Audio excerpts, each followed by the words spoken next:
Digital కార్డులపై అధికారులకు కీలక సూచనలు చేశారు సీఎం రేవంత్ రెడ్డి. కుటుంబ సభ్యుల అనుమతితోనే ఫ్యామిలీ ఫోటో తీయాలని చెప్పారు.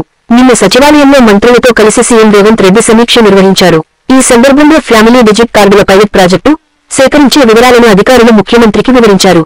119 నియోజకవర్గాల్లో క్షేత్రస్థాయి పరిశీలన చేపట్టనున్న గ్రామాలు, వార్డులు, డివిజన్ల ఎంపిక పూర్తయిందని అధికారులు సీఎంకు వివరించారు. పైలట్ ప్రాజెక్టును ఎన్ని రోజుల పాటు చేపడతారని సీఎం ప్రశ్నించారు. అక్టోబర్ 3వ తేదీ నుంచి 7వ తేదీ వరకు 5 రోజుల పాటు చేపడతామని అధికారులు తెలిపారు.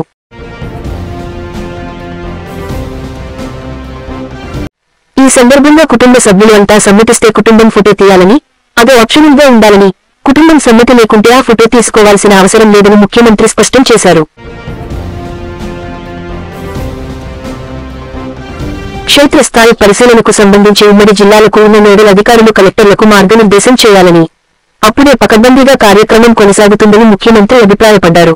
ప్రభుత్వం వద్దనున్న రేషన్ కార్డు, పింఛను, స్వయం సహాయక సంఘాలు, రైతు భరోసా, రుణమాఫీ, బీమా, ఆరోగ్యశ్రీ, కంటి వెలుగు తదితర డేటాల ఆధారంగా ఇప్పటికే కుటుంబాల గుర్తింపునకు సంబంధించిన ప్రక్రియ పూర్తయిందని, పైలట్ ప్రాజెక్టులో దానిని నిర్ధారించుకోవడంతో పాటు కొత్త సభ్యులను జత చేయడం, మృతి చెందిన వారిని తొలగించడం చేస్తామని అధికారులు వివరించారు.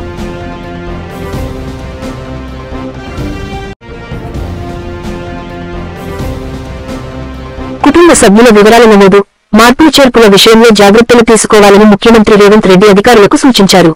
ఎటువంటి పొరపాట్లకు తావివ్వవద్దని హెచ్చరించారు. పైలట్ ప్రాజెక్టుతో బయటకు వచ్చిన సానుకూలతలు, ఎదురైన ఇబ్బందులతో నివేదిక తయారు చేయాలని ముఖ్యమంత్రి రేవంత్ రెడ్డి సూచించారు. ఆ నివేదికపై చర్చించి లోపాలను పరిహరించిన అనంతరం పూర్తిస్థాయి క్షేత్రస్థాయి పరిశీలన చేపడదామని ముఖ్యమంత్రి తెలిపారు.